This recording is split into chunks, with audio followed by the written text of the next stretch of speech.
ativar a gravação e vou abrir o webinar. A gente vai esperar um pouquinho o pessoal entrar e daí a gente já dá as boas-vindas.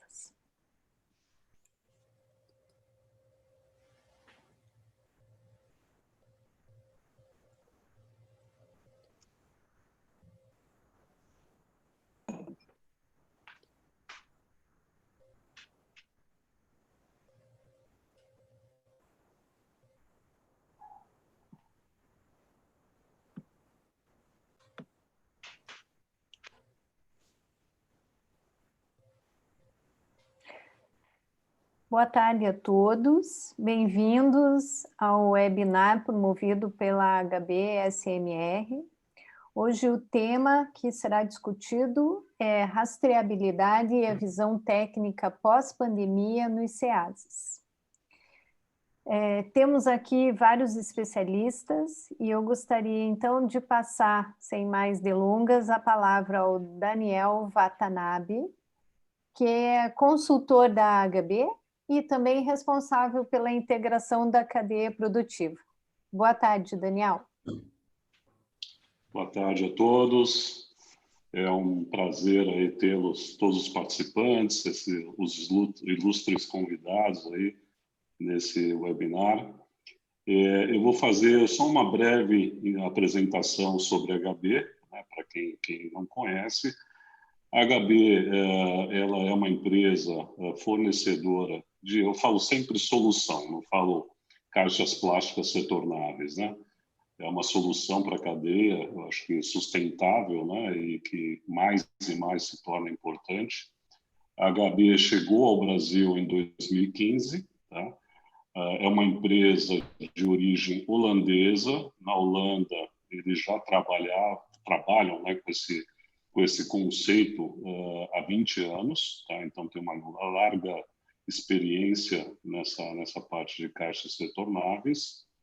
E bom, a grande solução disso é, primeiro, redução de custo, né? Então a caixa retornável, ela é realmente ela reduz o custo de embalagem, né? Por você estar podendo utilizar a caixa por várias vezes, né? Ainda mais agora, né, que nós tivemos aí recentemente aí estamos experimentando essa falta de embalagem no mercado, né? E quando há falta, há um aumento de custos, né? Então é uma solução que realmente vem agregar e realmente tem uma vantagem muito grande. Tem toda a questão, né, de eficiência logística, porque é uma caixa, ela é desmontável, né? Então, você consegue ter uma operação, você consegue chegar com essa solução a uma distância maior, num raio maior, né? Porque a logística se viabiliza, tá? Tem a questão também do aumento da produtividade no ponto de venda, né? Várias empresas já estão usando essa caixa como expositor, né?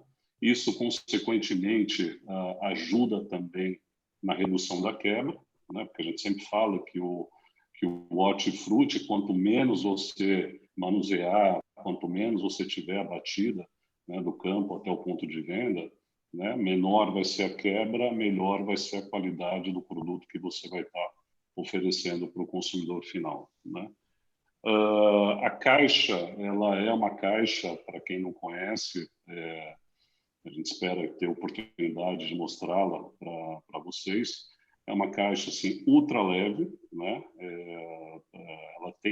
Ela tem uma facilidade muito grande de manuseio, então ela tem um mecanismo, e ela é muito resistente, né? Aguenta até 350 quilos, mas tem um mecanismo muito prático, onde você tem uma produtividade muito grande na questão de desmontagem e montagem dela, né? Uma outra grande vantagem da HB, né? Porque quando a gente fala de caixa plástica, sempre vem a preocupação, né, de perca da caixa na cadeia, né? Então, todo o controle, né, toda a gestão, controle, é feito tudo online, né? Então, isso aí propicia que os controles sejam feitos de uma forma rápida e mais confiável. Então, a HB vem desenvolvendo sistema de controle, então isso aí realmente é um diferencial da HB. Todas as caixas, elas possuem um QR Code, né, um código de barra, onde você consegue fazer um monitoramento aí, né, de qual a frequência que ela está retornando para o ponto de lavagem. Então, isso também é um grande diferencial. Em 2021, a HB vai estar entrando com 3 novas centrais de higienização, né? Então, para que as caixas viajem menos, já vamos ter já em São Paulo, no começo do ano que vem, de 2021, já vamos ter uma unidade em São Paulo. E, assim, a HB vem crescendo, ela é uma solução, né? Porque antigamente a gente tinha só um fornecedor desse tipo de solução. A HB veio para ser, né, mais uma opção no mercado.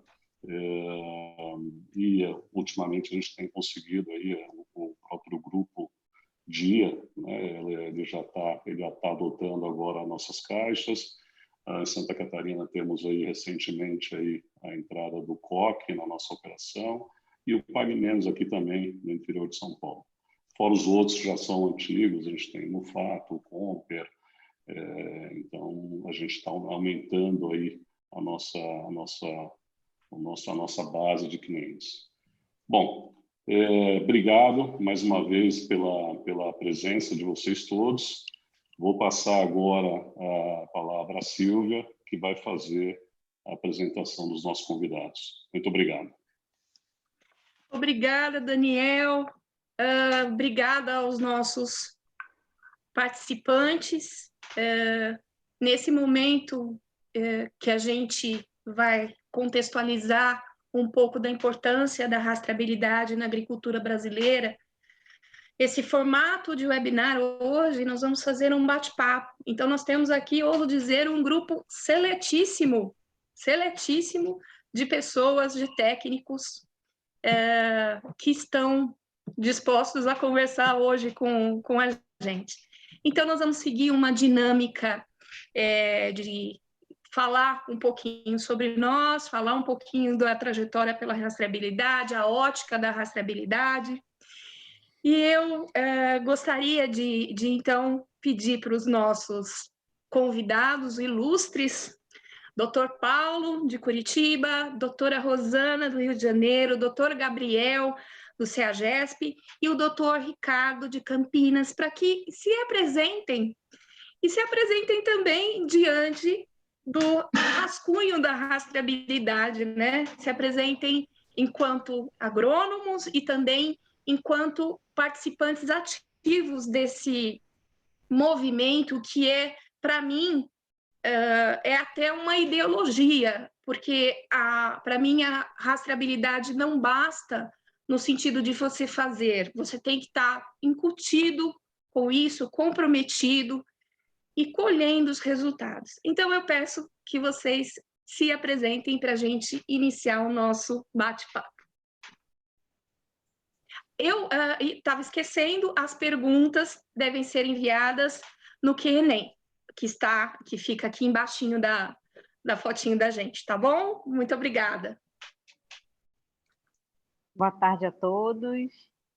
Boa tarde, Rosana. Prazer participar aí desse evento, participar dessa conversa técnica, sempre muito bom estar interagindo com outras centrais de abastecimento, né? As informações sempre têm alguma peculiar que deixa a gente aí empolgado para poder colocar em prática, né? Dizer que eu sou engenheira agrônoma, hoje eu estou como responsável da divisão técnica da Ceasa Rio, né? A gente com sede aqui em Irajá, e mais 4 mercados do interior, né? Temos 2 metropolitanas e 4 mercados do interior.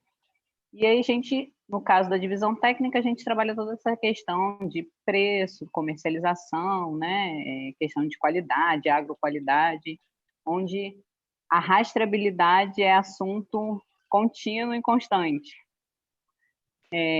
Eu sou formada em Engenharia Agronômica pela Universidade Estadual do Norte Fluminense, em Campos dos Goytacazes, interior do Rio de Janeiro, e tenho formação, né, meu mestrado em genética, mas depois eu corri da genética, fui para produção vegetal e me formei, fiz um pós-doc em tecnologia de alimentos, aqui mesmo no Rio de Janeiro.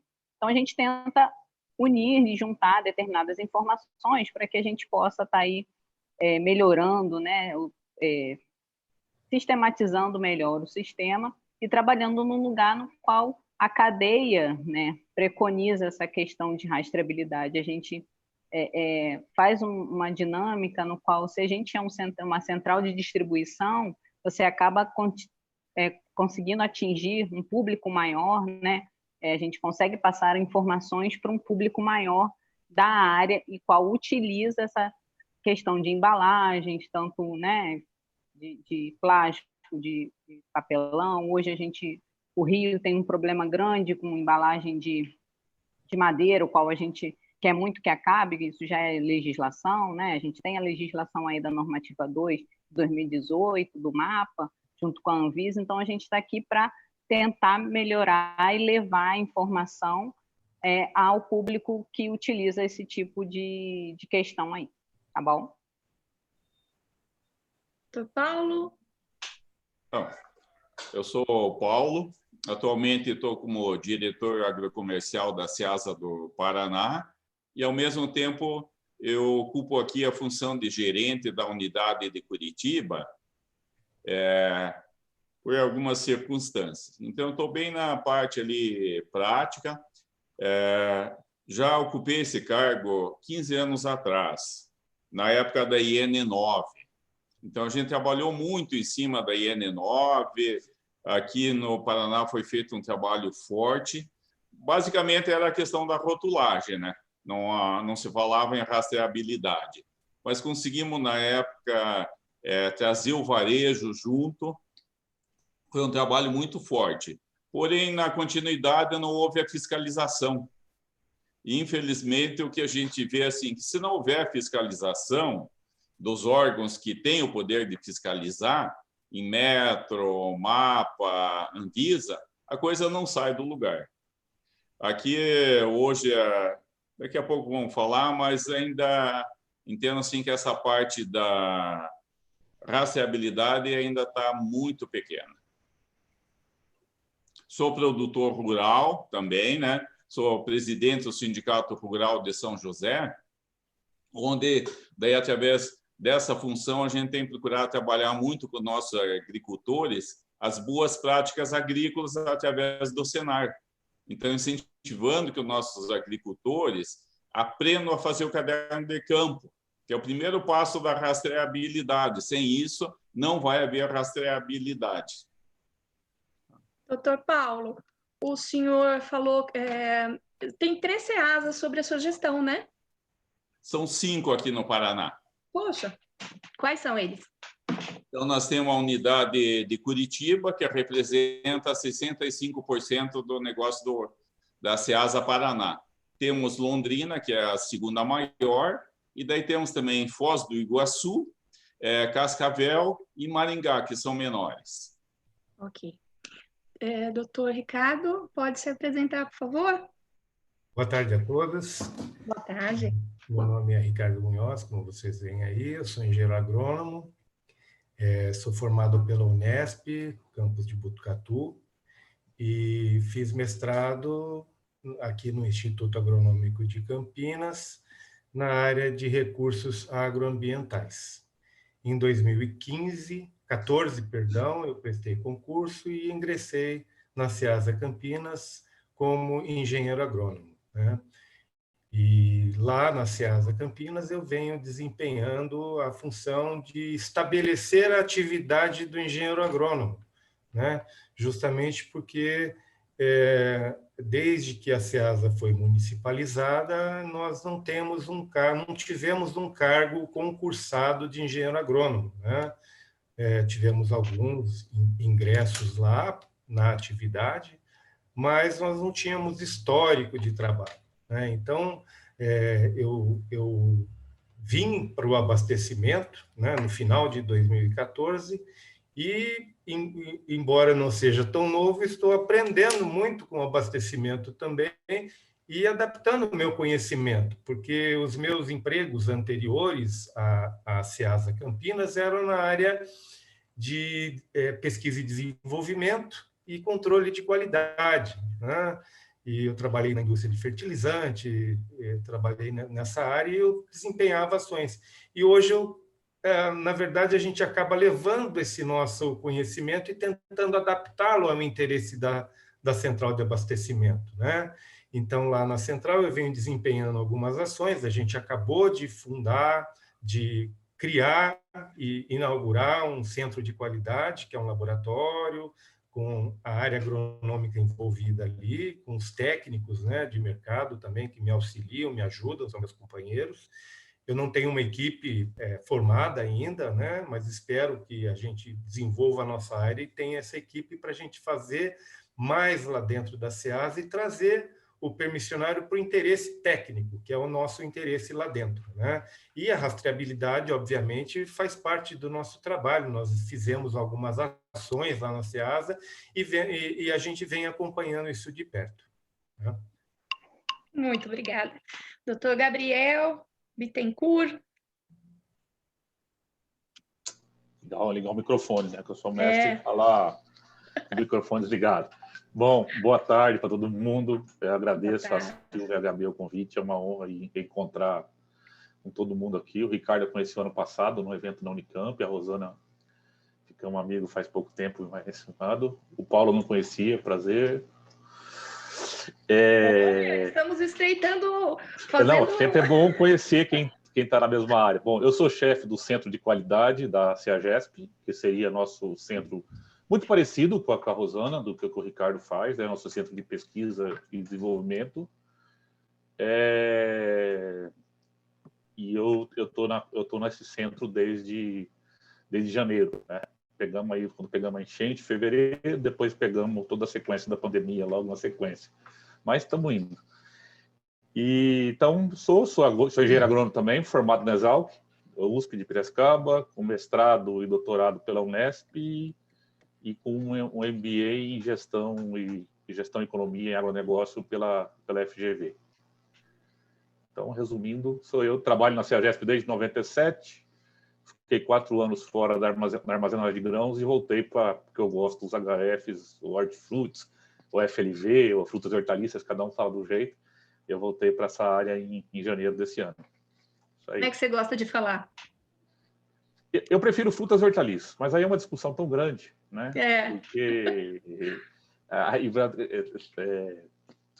eu prefiro frutas e hortaliças, que é o que dá menos confusão. O hortifruti até vai, né? Mas o varejo eu sei que usa mais FLV. É discussão semântica que nem vale a pena ficar. Cada um fala o que acha mais bonito. Muito obrigada, Gabriel. Obrigada a todos novamente. Eu me sinto honrada de estar com vocês assim todos juntos, porque eu conheço cada um, mas não todos juntos é um grande presente para mim profissional. Acho que a gente está com o suprassumo aqui da rastreabilidade, da gestão de hortifruti. E aí eu queria começar perguntando para o Dr. Paulo. Dr. Paulo, atualmente a boa agronomia é um conjunto de regras para obtenção de um alimento seguro. No seu entendimento, como parte a boa agronomia e a rastreabilidade? E se há um tripé, o senhor comentou sobre a Anvisa, a MAPA e essas verificações que dão suporte à efetividade da manutenção da rastreabilidade, como que tudo se encaixa e como é que surge um alimento efetivamente seguro, no seu entendimento? Sem dúvida que ter uma boa agronomia acompanhando nossos agricultores é fundamental. Temos muita dificuldade nesse acesso, né? Porque a realidade aqui da minha região são pequenos agricultores, agricultores familiares. Então, são poucos agricultores que têm porte para ter um técnico ou um agrônomo acompanhando a sua produção.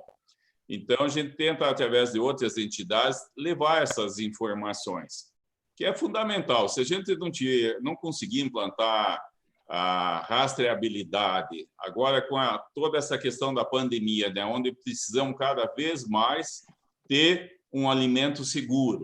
O consumidor quer ter a segurança do que ele está consumindo. Então, é fundamental isso. Ok.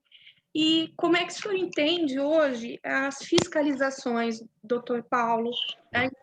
Elas estão atuantes? Com a pandemia, o que houve nesse sentido? Eu vejo assim, o ponto mais fraco é exatamente isso. Nós tínhamos uma fiscalização da Anvisa, da Visa Municipal, na questão dos agrotóxicos, dos agroquímicos aí. Então, semanalmente, eles passavam, coletavam algumas amostras, né? Mas não é uma fiscalização, daí é mais de amostragem, tá?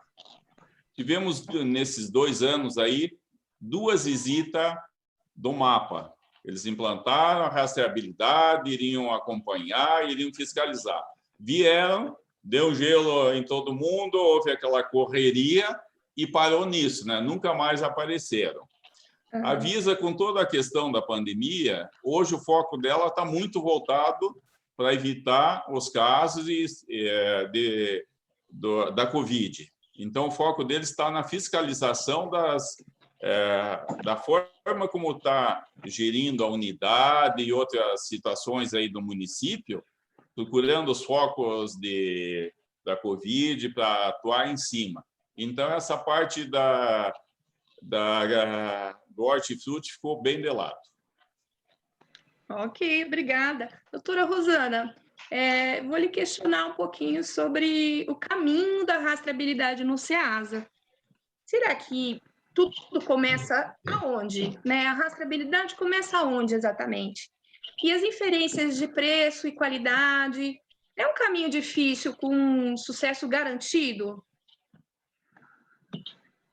Aqui para a gente, operacionalmente, a rastreabilidade ela começa na portaria, né? Na entrada. Tudo que entra tem que ter um registro, né? E com esse registro a gente consegue fazer vários estudos, a gente consegue levantar vários dados, consegue informar vários órgãos sobre questões de comercialização, de como que está produto, a gente sabe quanto que está entrando, quem está deixando de entrar, quem está entrando, né? Então, o começo da rastreabilidade para nós aqui é portaria, né? Hoje a gente tem uma portaria informatizada, a gente tem todo um cadastro, né, efetivo, então a gente tem um controle informatizado dessas informações que adentram a SEASA. Nesse contexto, a gente também tenta melhorar justamente essa informação, tanto para munir a gente de informações mais coerentes, quanto da gente informar para os usuários questões necessárias. Então, se você começa aqui, né, fazer uma campanha para o produtor, para que ele faça a nota fiscal dele, né, anote direitinho, coloque o produto que é especificado, né, é tomate o quê? Tomate salada, tomate, né, italiano, que geralmente entra tudo como tomate. Então, a gente está tentando fazer esse trabalho porque isso melhora a rastreabilidade, né? E nós nos tornamos visíveis a partir do momento em que os órgãos procuram a SEASA para poder trabalhar a rastreabilidade. Os órgãos estão começando a fazer a questão de trás para frente. Então, eles estão indo, né, igual o MAPA faz, como o Paulo falou, o MAPA também fazia aqui as análises de agrotóxico, né, junto com a Anvisa também. Então, assim, eles procuram o ponto de saída. Muitos procuram já o supermercadista, que já é o final de cadeia, praticamente. Então, eles estão fazendo o trajeto inverso para tentar chegar na rastreabilidade, porque lá em cima eles já ficam com uma certa dificuldade, né? A gente tem dificuldade também de extensão rural, né? A gente sabe que o contexto, né, é diminuto. Nesse momento de pandemia, a gente sabe que tem muita dificuldade também, então a gente tenta fazer com que onde a gente tenha o aglomerado de pessoas, né, do viés da situação, a gente consiga informar essas pessoas algumas questões que vão melhorar justamente a rastreabilidade, a informação daquele produto, de onde ele está vindo, né, de como ele foi cultivado, etc. essa questão de caderno de campo é muito importante. É importante para todos, tanto para o produtor quanto para o consumidor. Vai chegar um momento que o consumidor vai realmente querer saber da onde, quando foi, né, produzido, que momentos que chegou ali, quanto tempo que levou, né? A gente tem regiões distintas, né? Então, Curitiba tem a produção, né, peculiar dela, Rio de Janeiro tem produção peculiar, e o consumidor quer saber quanto tempo que esse produto leva para chegar até o supermercado em Curitiba, se não tem lá. Sai da onde? Do Rio, de São Paulo? Sai de Minas? Sai de, né, de Pernambuco? A gente tem muito isso aqui. Então, a gente tem hoje a SEASA, por exemplo, a gente responde um TAC hoje do Ministério da questão da promotoria do consumidor, com questão de resíduos de agrotóxicos. Não, o consumidor está chegando num ponto de que quer ter informação de como aquele produto está sendo transportado, como que ele está chegando na mesa dele, né? Qual a qualidade, o que ele pode tirar daquilo ali. Então, é importante, e nesse caso, para nós, começa justamente na portaria, que é a primeira informação. E aí a gente vem trazendo essa informação até chegar no lojista. Aí, nisso, a gente tem um lojista. Os lojistas, com certeza, são mais preparados, porque eles seguem uma série de regras. Porque para você vender para determinado local, né, supermercadista hoje, a maioria dos supermercadistas, eles requerem a rastreabilidade. Então, o produtor tem que estar ali no Par e Passo, por exemplo, né, que é um programa de rastreabilidade. O supermercado requer isso. O consumidor não tem conhecimento de que o supermercado pede isso, né? Mas nós que trabalhamos na central de abastecimento, a gente sabe disso, que a maioria requer. Então, essa mudança de comportamento muda todo o contexto, toda a cadeia produtiva tende a mudar, né? Isso é muito com questão de embalagem. Hoje o consumidor não tem esse viés, mas no dia que tiver esse viés, vai saber que, por exemplo, em pandemia tem que ser tudo higienizado. Você não consegue higienizar caixa de madeira. Você não consegue lavar caixa de papelão. Não consegue. Então, assim, é todo um contexto que tem que ser trabalhado e que, no final das contas, culmina na rastreabilidade. Porque isso vai mostrar como ele veio, de onde ele veio, né? Como que ele foi trabalhado, colhido, o tempo que o produtor levou para poder colher, o tempo que aquele produto demorou para chegar na sua mesa. Isso é muito importante para entender também o preço que ele está chegando. Então, se eu diminuir, né? Aqui no Rio a gente teve agora uma diminuição grande de tomate, né? Então, assim, o tomate não chegou, o preço, ó, foi para a estratosfera, subiu demais.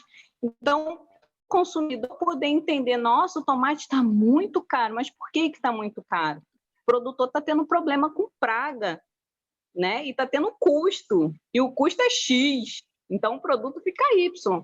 Então, assim, é um trabalho contínuo e que a cadeia toda é envolvida. E no final, mesmo que você venha de trás para frente, você continua envolvendo toda a cadeia.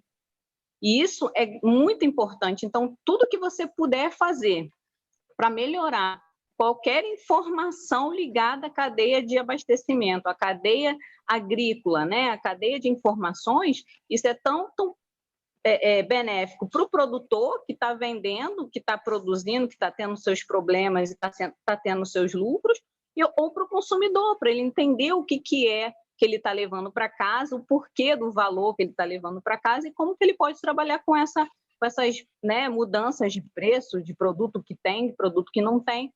E isso faz com que o mercado gire e tudo acaba a comercialização acontecendo e o abastecimento fluindo. Excelente. O seu ponto de vista realmente pegou essa cadeia da porteira, não, é que eu vi uma pergunta agora da porteira, mas da porteira do SEASA, né? Porque o SEASA também tem uma da porteira do SEASA para dentro. Excelente. Doutor Ricardo, o principal ingrediente da rastreabilidade, posso afirmar que é a conscientização, no seu ponto de vista? E queria também que o senhor falasse um pouquinho na ótica das centrais de abastecimento, qual é a lição de casa para os produtores nesse aspecto. O senhor poderia detalhar um pouco as óticas que o senhor percebe nesse aspecto? Pois é, eu vejo o seguinte, que existem duas perspectivas, né? Uma delas é cumprir com a lei, cumprir a lei, né? Que seria fazer todo o processo de rastreabilidade, nota fiscal e tudo mais. A outra é atender o pleito da sociedade, conforme a Rosana falou, né? Que é obter alimento seguro, né? Eu acho que eu analiso o processo de rastreabilidade, né, como um processo, e a conscientização faz parte dele, né? Então, eu percebo assim que, num primeiro momento, lá em 2018, houve um período de negação, né? Sem dúvida. Achava-se um absurdo, onde já se viu, a gente teria custos e tudo mais. E hoje eu vejo que a gente está numa fase de conflito, para depois a gente passar para uma terceira fase, que seria a aceitação, e, finalmente, a prática efetiva e cumprir com atender o pleito da sociedade, né? Então, por que eu digo conflito, né? Porque, na raiz da rastreabilidade, existe o produtor rural, existe o caderno de campo, né? E para que esse caderno de campo seja preenchido corretamente, esse produtor rural, né, no âmago da questão estão a segurança do alimento. Precisa ter agrotóxico ou defensivo agrícola registrado para a cultura dele e que dê segurança ao processo de produção dele e que ele possa realmente atender isso no caderno de campo, né? Então, nós estamos nessa fase de conflito agora, né? Nós já evoluímos, né? Eu percebi em 2018 que eu fiz por acaso, eu fiz um levantamento do Agrofit, né, que é aquela base do mapa, e vi, por exemplo, olha, eu vou olhar aqui, que minha colinha está aqui. A beterraba tinha 14 produtos registrados em 2018, mês 11. Coincidentemente, mês 11 de 2020, nós temos 25 produtos registrados, né? A abobrinha era terrível, tinha 13. Hoje nós temos 41 produtos registrados para ela, né? Vou falar um outro exemplo aqui. A alface, pronto. 22 produtos em 2018 e hoje nós temos 53 produtos. Eu vejo assim, existe uma melhora, tá certo? Uma melhora quantitativa, mas eu não sei se existe uma melhora qualitativa, né? A goiaba, por exemplo, nós fizemos o acompanhamento aqui, eu senti que um dos produtos que tinha sido recém-registrado poderia oferecer um controle razoável para o gorgulho, né? Ou quando eu fui em busca dos produtores de goiaba da Ceasa, eles não viram grande perspectiva naquele produto. Alguns já tinham usado. Então, aumentou bastante. A goiaba, por exemplo, hoje estava com 15, hoje está com 23. Aumentou um pouco. Isso mostra para a gente que não é só uma questão de conscientização do produtor rural, porque ele vai precisar realizar, ele vai precisar pegar aquele caderno do campo e colocar o produto que ele usou. E como ele não tem esse suporte fitossanitário na maioria das vezes, vamos colocar as exceções. Tomate tem 130 produtos, laranja, 115 produtos, batata, 125 produtos, né? Essas culturas não estão na raiz desse problema, né? Mas as culturas que a sociedade também exige segurança do alimento, nesse sentido, são essas minor crops, essas culturas com suporte fitossanitário insuficiente, né?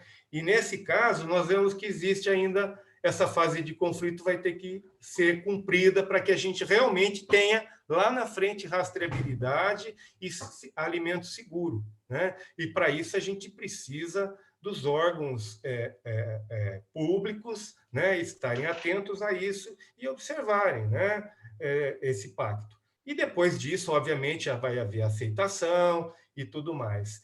Então, a lição para os produtores, né, é que eles vão ter que buscar aperfeiçoamento, né? Porque a lei exige, e eles vão ter que fazer alguma coisa para cumprir essa lei, porque eles vão ser fiscalizados à medida que os órgãos de fiscalização, como o doutor Paulo observou, forem em busca da rastreabilidade. E eles vão ter que abrir o caderno de campo e mostrar alguma coisa, ou eles vão ser penalizados, né?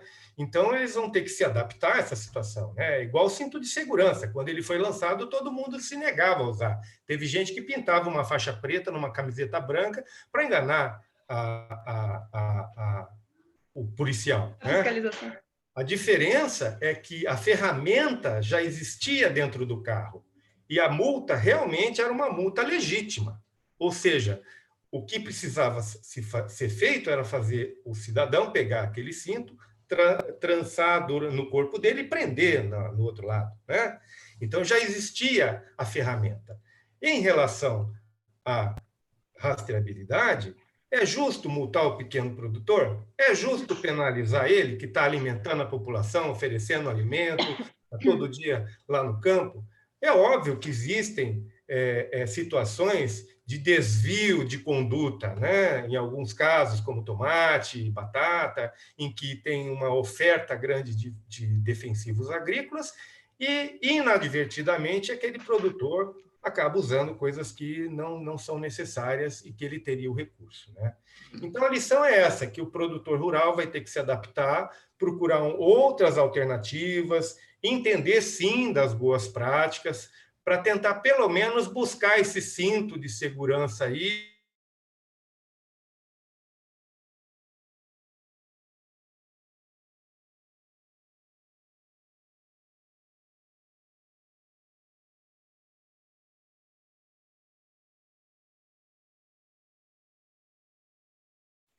Exatamente. A gente percebe isso no varejista e percebe isso na necessidade que se faz hoje.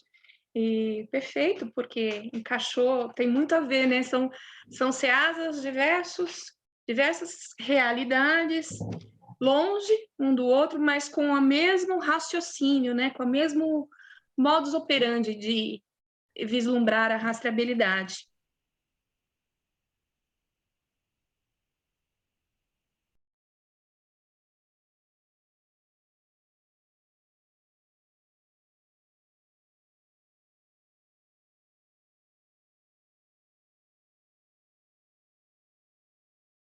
E o que demonstra esses resultados das fiscalizações, doutor? Houve uma evolução, que a gente não vai perder mais, o que foi conquistado da rastreabilidade nós vamos manter, ou a pandemia comprometeu esses ganhos? O que a gente vai ter agora, né?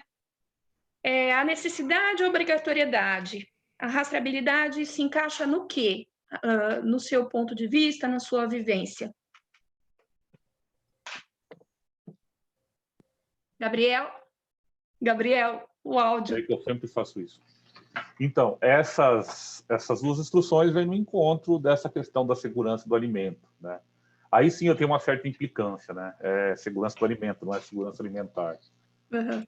Veio de uma tradução, seria o food security, né? Não food safety, desculpa, food safety. Uhum. Então, a segurança do alimento. Até você vê departamentos errados, né? Departamento de Segurança Alimentar, certo? Seria Departamento de Segurança do Alimento. Então, isso vai valer uma outra webinar, viu? Já estou pensando.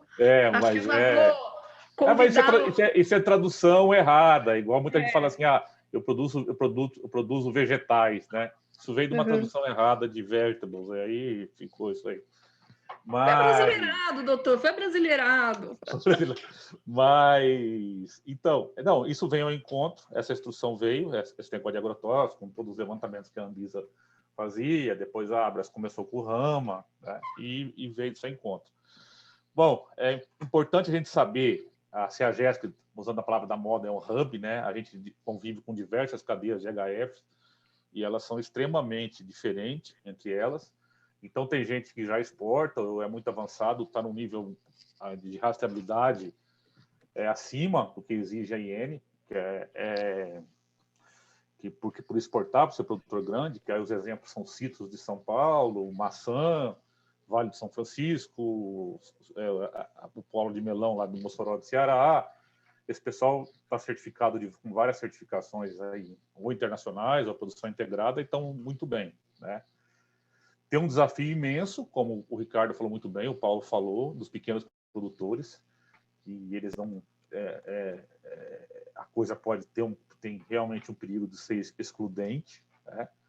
A maioria dessas culturas menores, o Ministério, por bom senso, não tem ficado. O Ministério foi lá, na última vez que ele foi lá, eles ficaram uma semana, pegaram todos os fiscais do interior de São Paulo, mais de São Paulo, e eles focaram em 5 culturas, né? Batata, tomate, pimentão, cenoura e banana, né? Então são culturas maiores, que já têm uma grade maior, que já estão na instrução normativa,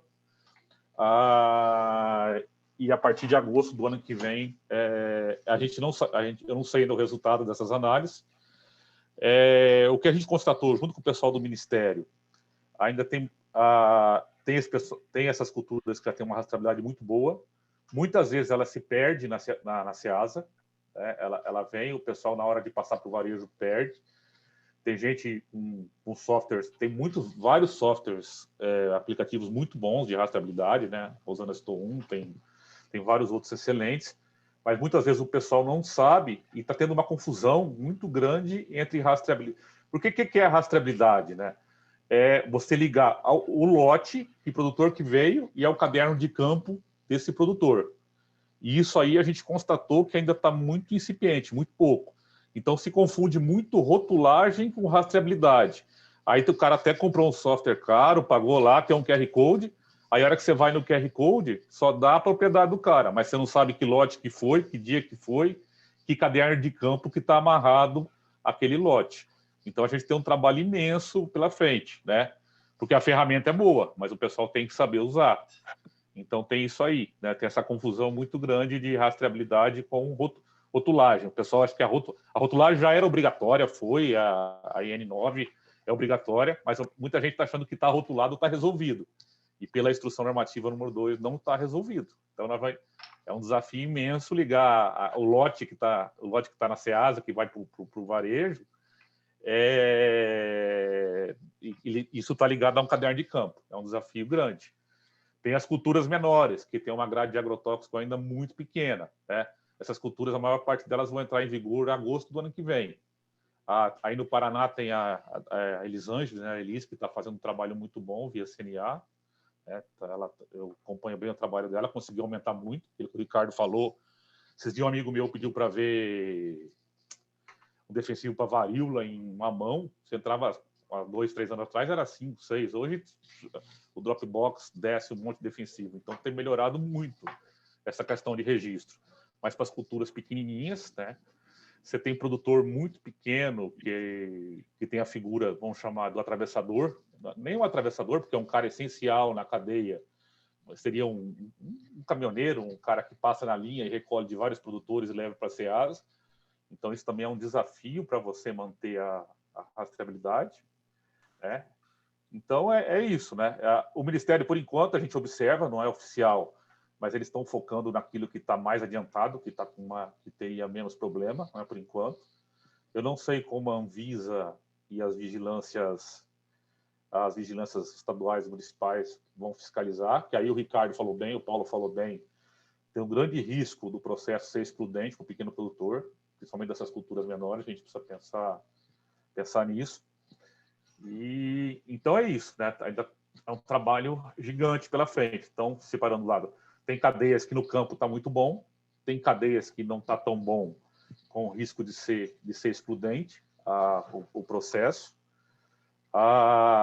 Nós temos um desafio nas Ceasas dos nossos atacadistas continuarem amarrando a rastreabilidade quando vem do campo, quando ela vem, para que eles passam para o varejo para não perder essa rastreabilidade. Nós vamos ter que dar muito apoio para eles. E aqui nós temos mais uma força, né? Nós temos o Ministério Público do Estado de São Paulo envolvido, né? Na promotora, que é uma divisão dele, Direito do Consumidor, e a promotora, Ana Beatriz, ela está chamando todos os atacaristas da CEAGESP, um por um, para eles apresentarem um TAC, né? TAC é termo de ajuste de conduta em relação à rastreabilidade. Então, ela tem chamado todos todos os nossos atacadistas para isso. Então, é uma força a mais. Então, tem 3 forças, né? Tem o consumidor muito preocupado com essa questão, exigindo a responsabilidade para a segurança do alimento para ele. Você tem as instruções normativas conjuntas, que aí você tem a Anvisa e o MAPA puxando, e nós aqui ainda temos um Ministério Público, para a divisão do consumidor, puxando também, exigindo que os atacadistas se adequem à rastreabilidade, né? E aí, com esses problemas, o pessoal não sabe usar o software, pouco produtor sabe fazer caderno de campo ainda, nós temos, o atacadista não sabe, quando ele recebe rastreado, muitos não sabem ainda como não perder a hora que ele passa para o varejista. É tão legal, é bom porque tem bastante serviço, é legal por causa disso, mas tem muito problema pela frente.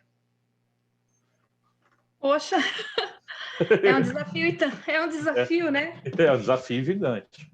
Mas se a gente olhar 15 anos atrás, não havia nada, né? E agora já... vai acontecer, isso não tem dúvida, vai acontecer, mas assim, é a velha história, né? Estamos trocando o pneu do carro andando, correndo, e estamos trocando o pneu ao mesmo tempo, e vai ter que ser assim. Eu tenho uma perguntinha aqui, eu vou fazer para o Dr. Paulo. Tem a Simone da Silveira Rodrigues Ribeiro, ela está perguntando, boa tarde, Rosana. Simone, somos da Fazenda do Mundo. Há necessidade de preparar os produtores para entenderem a necessidade da rastreabilidade?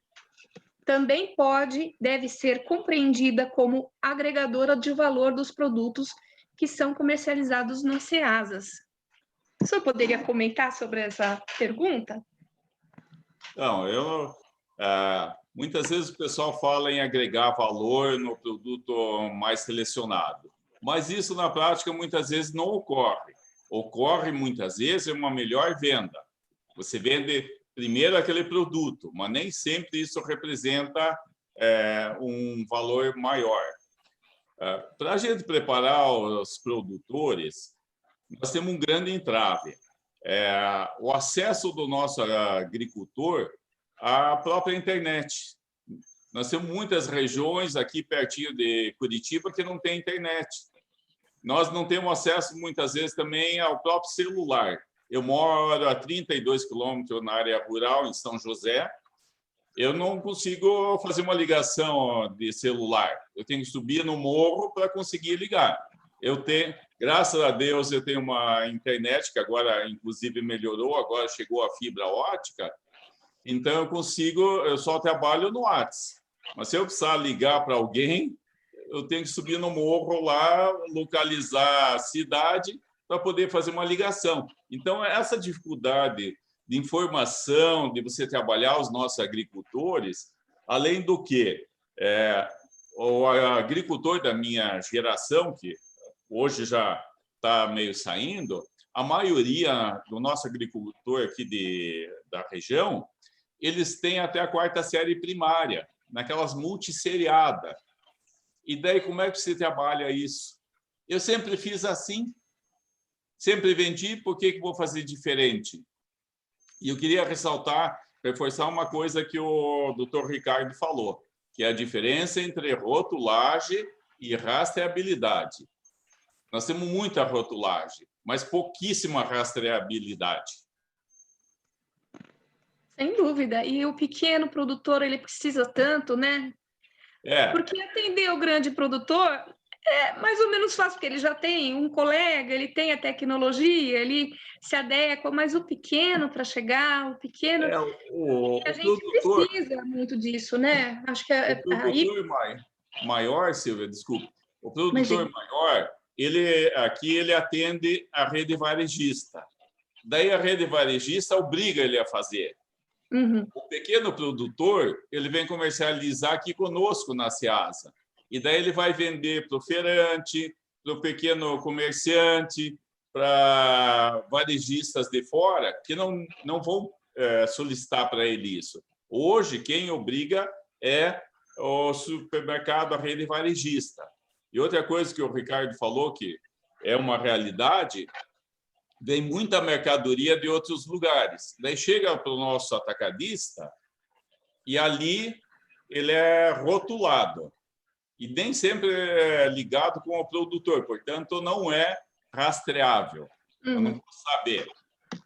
O caminhão carregou, às vezes, lá de 3 produtores e ali chega no atacadista, ele coloca o rótulo dele e assume dali para frente. Mas lá para trás você não tem nenhuma informação. Não sei como é que foi produzido isso. Uhum. Tá muito na mão do consumidor ainda, né? Tem uma outra pergunta aqui que eu vou direcionar para o Gabriel, porque ele está falando de grãos, viu, Gabriel? O Marcos Rodrigues, ele está perguntando sobre... Ele é atuante na indústria de alimentos, no segmento de grãos, e ele está perguntando sobre a aplicação da rastreabilidade em grandes safras, como soja, arroz, feijão. Eu conheço um pouco, tem muitos programas disso aí também. Eu vou passar meu e-mail para ele e ele fala, mas eu sei que tanto as empresas de agroquímicos têm, como as grandes tradings também estão com programas bem fortes isso aí, né? Principalmente quando a exportação para a Europa, né? Estou vendo até uma colega minha de MBA aqui na Tiela, trabalha na Bung. Eu sei que eles têm um programa bem legal disso aí quando se trata de exportação da Europa. Então, eu vou passar meu e-mail e aí eu procuro informações mais que tem, sim, tem algumas certificações para soja, para milho, tem bastante coisa nesse sentido. O mercado chinês menos, né? Que é o grande mercado. O mercado chinês ainda é um mercado mais que aceita tudo. E é o grande. Não, mas quando se fala em Europa, tem muita coisa sendo aí. Amarrando aí com essa pergunta. E essa questão ambiental também, né? Que vai ser essa questão ambiental vai ser outra coisa da rastreabilidade agora, né? Você vai ter que provar que um produto não está desmatando. É uma tendência. Não está agredindo, né? Irreversível. Uhum. Gabriel, arrematando com essa pergunta, eu queria te perguntar, agora eu estou perguntando um pouquinho sobre melhoramento vegetal. Você tem alguma coisa para falar para a gente sobre melhoramento vegetal que tem muito com o contexto que foi perguntado agora, né? Tem muito a ver. Como, Silvia? O melhoramento vegetal no aspecto rastreabilidade, né? Da gente, que você falou um pouco, do agrotóxico ligado àquela cultura fim e o menu que nós temos e o melhoramento vegetal ligado a isso, as ações de melhoramento vegetal, né? A questão da rastreabilidade entra, porque é obrigatória a questão do cultivar ou da variedade, né? Faz parte das informações obrigatórias da rotulagem. E também isso aí entra muito na questão da proteção, de se o cara pagou royalties, não, se tá. Então isso aí tá tudo ligado, né? Quando estava no Grãos também, a antiga Monsanto, né, que agora está dentro da Bayer, tinha todo um esquema de proteção das variedades. A gente tem poucas das variedades OGM dela, né, geneticamente modificadas. Uhum. Então a gente tem toda uma questão de proteção de cultivar e se o cara pagou os royalties certinho também, uma coisa que vai ter bastante coisa também. Melancia, né? Melancia. Melancia sem semente não tem, porque o cara não tem semente, não tem como piratear, né? Mas é o mesmo caso do grãos, o caso do milho também, né? O milho não tem como ser pirateado, mas na soja, por exemplo, é um problema sério. Sim. Se eu puder complementar. Pode, lógico. Por favor, cara.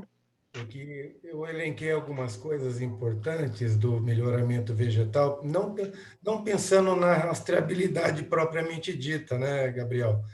Mas pensando na segurança do alimento, né? No desenvolvimento, isso mostra a necessidade da genética agrícola olhar cada vez mais para a resistência das culturas, para minimizar o uso de agrotóxicos, né? Do defensivo agrícola. Então, eu acho que o melhoramento vegetal também pode caminhar nesse sentido, né? Como vem caminhando de uns anos para cá.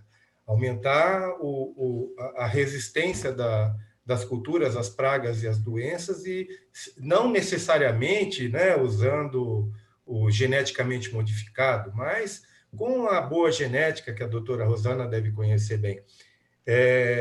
E com isso a gente caminhar para um futuro mais promissor, com uma luz lá para isso, né?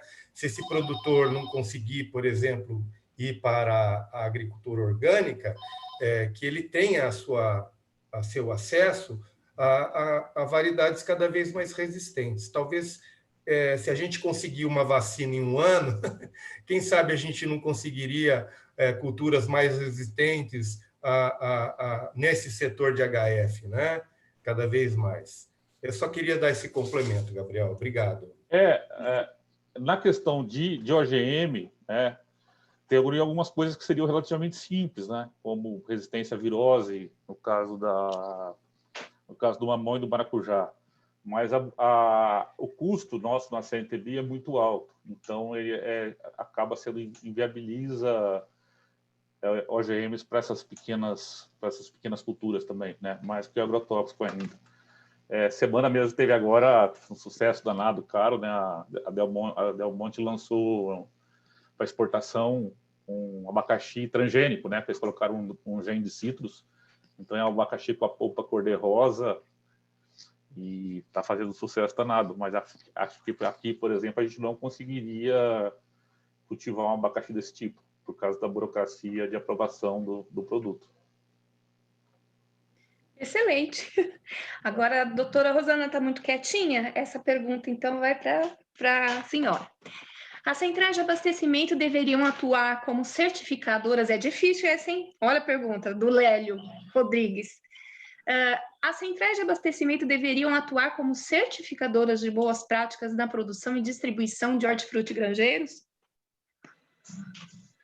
Olha, Silvia, eu acredito que sim. Por quê? Porque muito da concentração está aqui. Por exemplo, produtor.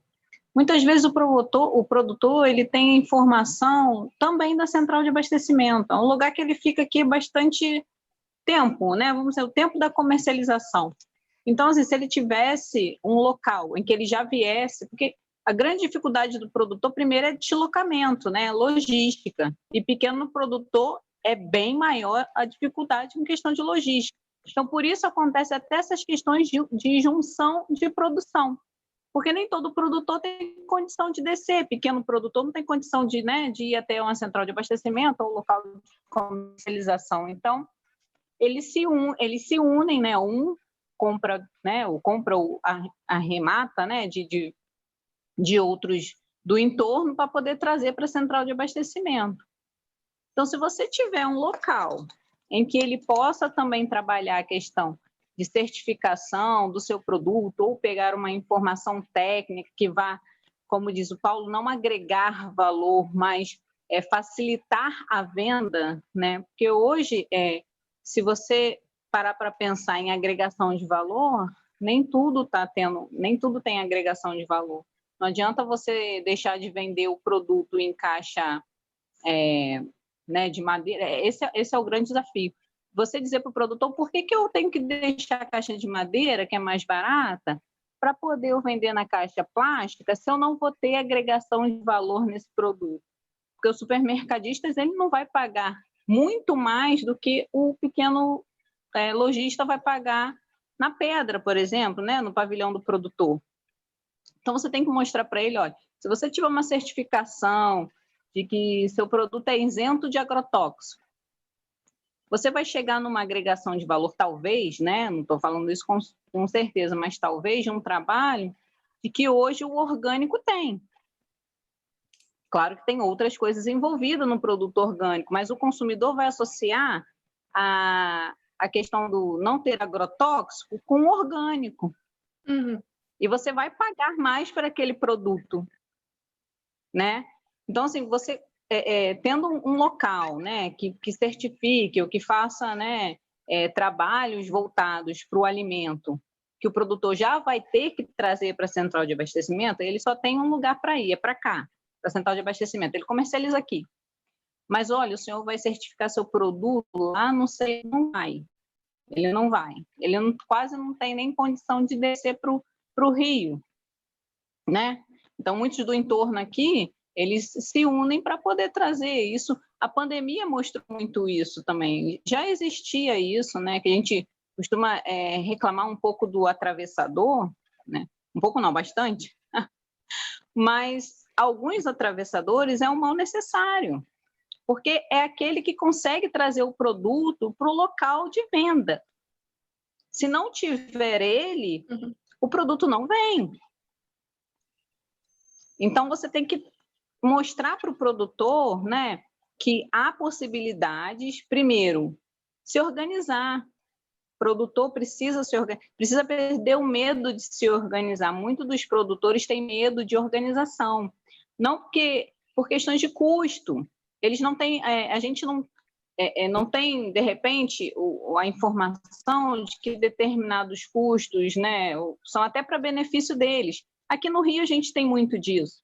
Produto que vem de outro estado, não vem de outro estado. Ele sai do Rio, vai para o outro estado e volta para o Rio como se fosse do outro estado. E não é daqui, é do Rio de Janeiro. Mas é porque ele não tira a nota fiscal porque é muito caro, para ele se acertar é muito caro.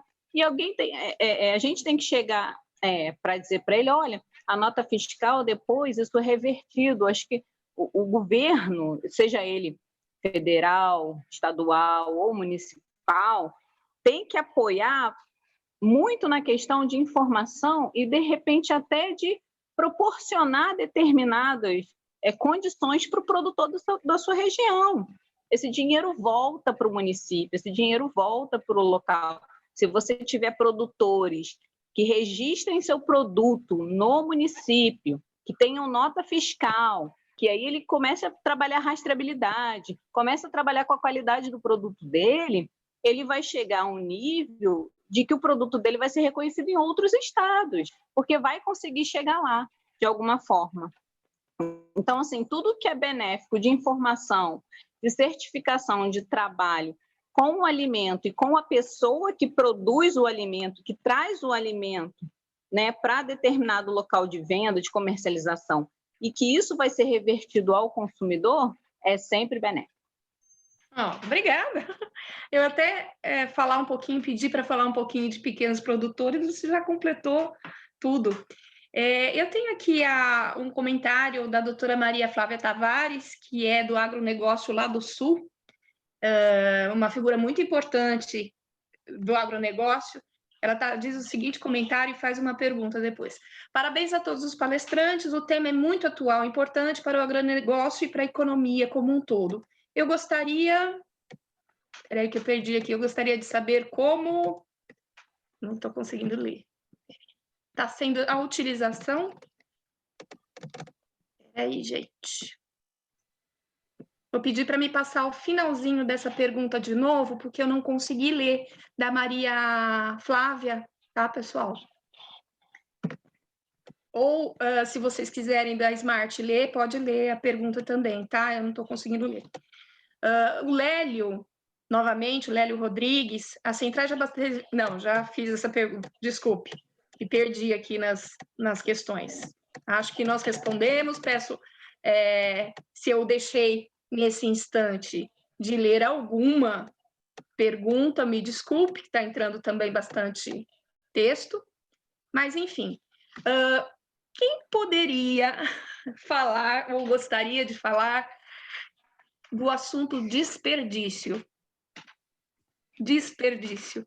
Porque com essa visão de pandemia, essa nova forma, esses novos hábitos, a gente percebe nitidamente na nossa casa, no SEASA, no comércio, que nós estamos repensando isso, né? E como é que vocês têm percebido essa situação? Quem gostaria de responder? Doutor Paulo.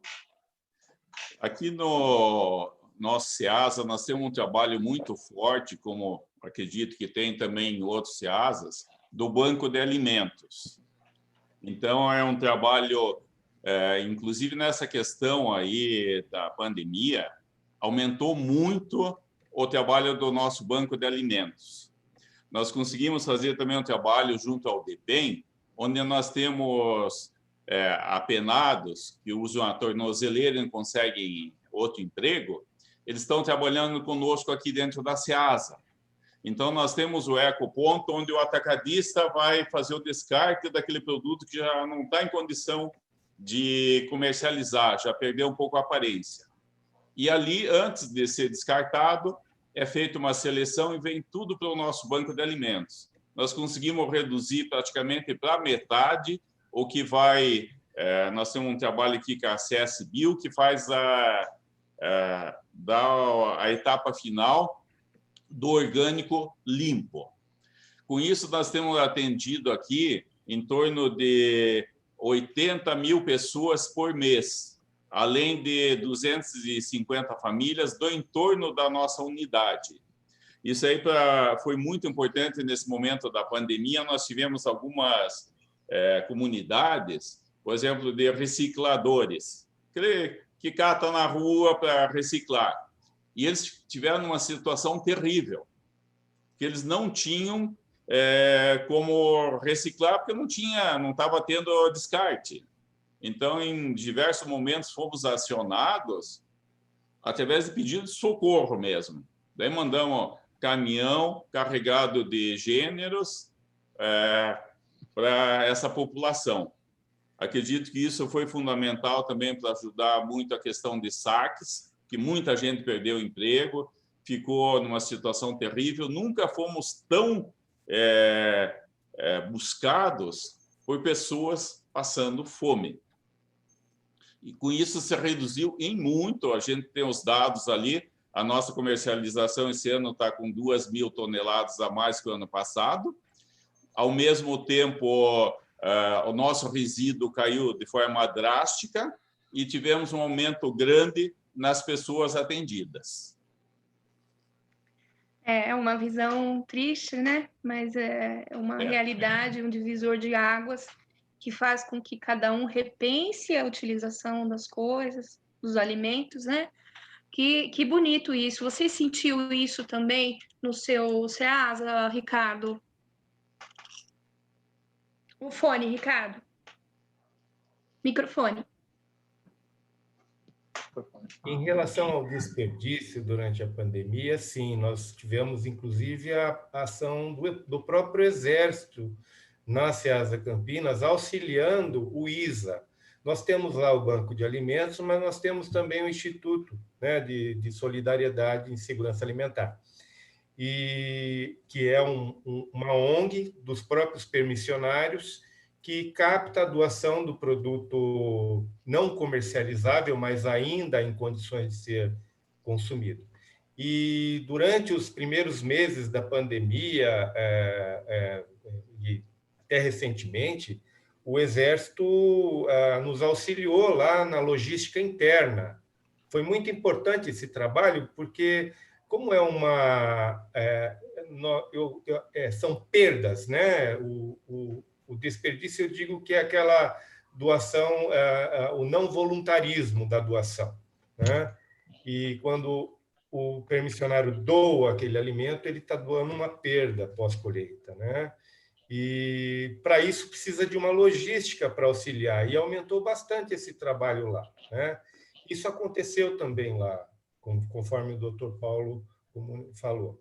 Mas outra coisa que nós estamos trabalhando lá na SEASA Campinas, nós estamos no final de uma parceria muito boa com o Instituto Agronômico de Campinas, e nós fizemos um trabalho de classificação de tomate, e nós enxergamos que é possível, sim, fazer uma proposta de classificação de tomate para aproveitamento daquele tomate que não vem para o mercado, né? Então, dentro desse trabalho, que foi a campo, que foi nos galpões e que foi nos permissionários da SEASA do setor de tomate, nós vislumbramos a possibilidade de propor uma classe de tomate que pudesse ser recomendada como um tomate mais aceito nessas condições para reduzir o desperdício, né? Seria o tomate feio, alguma coisa nesse sentido, né? Que preserva todas as qualidades nutricionais, né? E que pode ser muito bem utilizado, mas que, se ele ficar no galpão, por exemplo, misturado com tomate com podridão, ele vai acabar sendo perdido, né? E nós precisaríamos ter esse trabalho lá. Então, isso também é uma ação que a gente vem fazendo há 2 anos lá na SEASA, um trabalho de classificação, sobre classificação de tomate, visando também o aproveitamento e a minimização do desperdício, né? Antes da Cris me chamar a atenção, que eu acho que ela já vai pedir, eu vou fazer a última pergunta, as demais perguntas a gente vai responder depois, pós-webinar. A última eu vou deixar aberto para vocês responderem, quem quiser, né? Porque agora eu recuperei a pergunta da Maria Flávia. Ela está perguntando sobre tecnologia e rastreabilidade. E aí, quem gostaria de responder essa? Isso, Silvia, isso já foi meio que um pouco, né, discutido até pelo Gabriel, ou pelo Paulo e pelo Ricardo, que é a grande questão da dificuldade. Então, assim, a gente tem várias ferramentas, as ferramentas existem a paga, existe a gratuita, existem aplicativos, app de telefone, app, vários. Mas é o que o Gabriel falou, se a gente não souber como utilizar, não tem como a tecnologia funcionar. Então, assim, a gente precisa primeiro, o que eu vou precisar para realmente estar dentro da rastreabilidade, como o Gabriel falou? Eu preciso ter uma caderneta de campo? Primeiro, eu tenho, mas vou ter que informatizar. Como eu vou informatizar, né? Eu tenho as informações totais necessárias, porque isso cai muito na rotina de você achar que tem um rótulo, é bem o que o Gabriel falou. Eu tenho um rótulo, está escrito, gente, pronto, eu estou dentro da rastreabilidade, maravilhoso, está tudo resolvido, eu vou vender para Deus o mundo. Não vai. Na pandemia, eles tiveram essa consciência, né? Não tinha, o Ceasa teve muito isso. Os produtos chegavam aqui e eram vendidos diretamente. Só que restaurante, por exemplo, fechou. E aí o produto encalhou. Você tem que vender aquele produto, vai estragar, né? Vou vender para quem? Supermercado. Vou botar lá na porta do supermercado. Oi, querido supermercadista, estou aqui com o meu produto. Ele vai te perguntar. Tá, foi colhido quando? É extra A, é extra, é o quê? Qual a classificação? O senhor vende como? O quilo é caixa? É quantos quilos que tem a sua caixa? Então, assim, é uma série de informações que eles não estão habituados a ter ou a responder. Porque ter eles têm. Né? O produtor ele tem mais conhecimento de qualquer um, é ele que produziu, foi ele que colheu, ele que está vendendo. Só que ele precisa ter e saber como que ele vai dispor essas informações em aplicativos de rastreabilidade. E aí a tecnologia só funciona se você tiver um acompanhamento daquela informação chegar diretamente ao produtor. Como? Às vezes, a gente trata com uma linguagem ao qual ele não está habituado a ouvir. Então, nós temos que fazer com que a informação tenha a maneira deles entenderem a informação. Então, olha, o senhor vai fazer caderno de campo, a informação... Cadê o caderninho que o senhor anota aqui na propriedade, né? Olha só, tem todas as informações, ele só tem que saber como que coloca aquelas informações. Então, tecnologia tem que vir acompanhada de uma assistência. Se não tiver assistência para ele, seja ela qual for, a tecnologia nunca vai chegar no produtor rural. Principalmente nos antigos, que é como o seu Paulo falou. Eu faço assim a minha vida toda, moça. Eu escutei isso já várias vezes. Fui falar com eles, mas moça, olha só, eu faço isso desde que eu sou novinho. Eu não mudei até agora e continuo vendendo. Aí eu tive que falar com ele assim, mas o senhor viu quanto que o senhor vendeu e quanto que o vizinho ali vendeu? Só porque ele está com uma plaquinha na caixinha dele? Não vi. Então, se o senhor dá uma olhadinha ali, ó, o senhor vai ver que ó, o negócio vai melhorando. A gente tem que trabalhar isso com eles. É claro que a gente sabe que todo o estado, todos os estados, isso não é privilégio de nenhum, tem dificuldade com questão governamental, né, seja ela qual for, mas de assistência técnica direta ao produtor. Nós não temos pessoal para isso, né? O governo não tem disponibilidade de tantos, né? A gente tira pelo estado do Rio de Janeiro, nós temos 92 municípios e só temos assistência técnica em 72. Mas não é porque nossa empresa, que no caso a Emater, quer ter só 72. Não, é porque só tem disponibilidade para 72. Né? O maquinário é para isso. Então, a gente sabe que tem essa dificuldade. Eu acho que todo local que o produtor puder ou tiver que passar, você puder ajudar ele nessa questão, né, seja o local que for, né, que ele estiver lá trabalhando, comercializando, isso eu digo enquanto central de abastecimento, eu acho extremamente importante que a gente possa ajudar ele no que a gente tiver de informação. Acho que informação não custa, né? A gente tenta, tem hora que tem muita dificuldade, seu Paulo. Olha, seu Paulo. Tem hora que o produtor aqui dá vontade de puxar a orelha. Porque eles não querem, pronto. Olha, moço, eu comercializo assim, minha caixa tem tanto. Falei, mas olha, nem vende mais nessa caixa, moça. Não vendo todo dia aqui. Porque realmente não tem quem cobre. O supermercadista, ele não sobe na minha pedra para comprar. Para falar assim, olha, eu só vou comprar do senhor com caixa plástica. Mas quem vende para caixa plástica, para supermercadista, está lá no caminhão metade caixa plástica e metade caixa de madeira. Então, assim, ele tem que linkar. Assim, se o senhor fizer tudo caixa boa, sem ser de madeira, segundo uso, pode ser primeiro uso, segundo uso, pelo amor de Deus, faça mais isso. Então, assim, é complicado. Então, a tecnologia, ela avança, ajuda muito, mas se não tiver assistência, para primeiro, como o Gabriel falou, saber o que você tem que fazer, para que ele serve, e o produtor saber onde ele encaixa as informações dele nessa tecnologia, porque eles têm a informação, não funciona. E aí está a caixa retornável, né? Com toda a tecnologia, o código de barra que segue, está ali pronta para juntar tudo isso. Eu acho que nós conseguimos falar sobre esse tema. Tinha muito mais coisa para falar, mas o tempo, né? Também está corrido, ainda que eu prolonguei um pouquinho, geralmente é 1 hora de webinar, eu peguei 1h30, já disse que era 1h30, para a gente poder responder as perguntas também. Eu queria agradecer, Daniel, a abertura. Daniel é um colega querido, um cara que sabe tudo de hortifruti também. Queria agradecer a sua abertura aqui no nosso webinar. Obrigado a vocês, é um prazer ter podido participar aí com vocês. Obrigado. Rosana, um super obrigado. Pus uma mulher no grupo, não é? Eu acho que você é a única, não é? Do nível técnico do SEASA, eu não conheço outra mulher. E muito obrigada. A doutora Anitta da CEAGESP, amor. Ela que é a mulher. A percussora, né? Mas agora nós temos o nosso amado aqui, Gabriel, que também está desempenhando um avião, né? Você viu a aula que ele deu para gente como rastreabilidade. Rosana, muito obrigada. Obrigada a você, obrigada a todos os participantes, obrigada aos colegas. É sempre muito bom trocar figurinha de SEASA, eu adoro.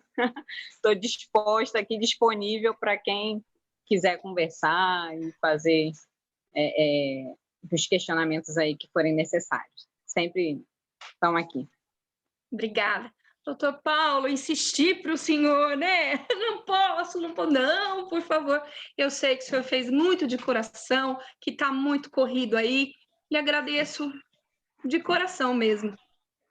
Semana que vem eu estou em Londrina e estou em Maringá. Vou procurar o seu pessoal lá, tá? Pode procurar, tá? Agradeço também a oportunidade, o prazer de conversar com os outros colegas. Estou louco para ir nos outros SEASAs, eu já conheci no passado, mas aqui eu estou muito sozinho na unidade de Curitiba. Tivemos uma licitação fortíssima, com demanda judicial para tudo que é lado, estamos fazendo agora o cadastramento de toda a unidade, então está muito difícil sair. Daí os outros meus colegas têm saído, o Éder, que é o presidente, tem ido, acredito que todos vocês já conheçam ele já visitou as unidades. Quero ver se logo consigo também dar um pulo. É muito importante essa troca entre as unidades, cada uma com a sua característica, para a gente trazer coisas melhores. Muito obrigado a todos. Muito obrigada, doutor. Doutor Ricardo, muito obrigada. Viu, o doutor Ricardo e o doutor Gabriel, eu falei que não íamos falar de número dessa vez, né? Porque eu acho que o pessoal também está tão cheio de número. Acho que as informações foram ricamente abordadas, nós conseguimos chegar aos conteúdos que a gente queria, e acho que foi muito bacana. Agradeço, doutor Ricardo, de coração. Na verdade, eu que agradeço, foi muito interessante estar aqui, conhecer outros colegas de outras centrais de abastecimento, que eu não tive oportunidade de visitar ainda, exceto a CEAGESP, mas eu acho que foi muito profícua essa reunião e espero que tenham mais para a gente poder trocar essas experiências. Muito obrigado. Obrigada. Gabriel, não sei o que eu conheço há mais tempo, né? Não fala isso. O Daniel que eu conheço faz 20 anos, veio do grupo de citros lá em Corneirópolis. Também. É verdade, nossa. Mas não entrega, né, Gabriel? Passado regresso, né? Pregresso. Gabriel, sei também da sua ocupação, sua correria. Muito obrigada. Você ricamente também contribuiu com o nosso webinar. Espero poder contar com vocês em outros, né? E a gente poder estar debatendo outras questões. Muito obrigada, Gabriel. Tá bom, eu que agradeço a oportunidade. É só rapidinho, alguém falou se o produtor podia ter um incentivo fiscal, né? Foi pelo contrário. O produto passa a ser taxado por ICMS a partir de janeiro, né? Então, só... Quanto? Você sabe em quanto? 4,4. Ah, poxa. Poxa. Que boa notícia! Mas, enfim, e agora eu vou fazer o encerramento nosso, técnico, né? E agradeço demais a HB, Caixas Retornáveis, por tornar possível esse encontro e por a gente poder estar contribuindo com essa questão de rastreabilidade, envolvendo todas as áreas técnicas. Muito obrigada. Ok? Podemos, então, encerrar, Silvana? Podemos sim. Parabéns a todos, foi um ótimo bate-papo. Obrigada. Boa tarde a todo mundo. Obrigada, obrigado, pessoal. Obrigada. Obrigado.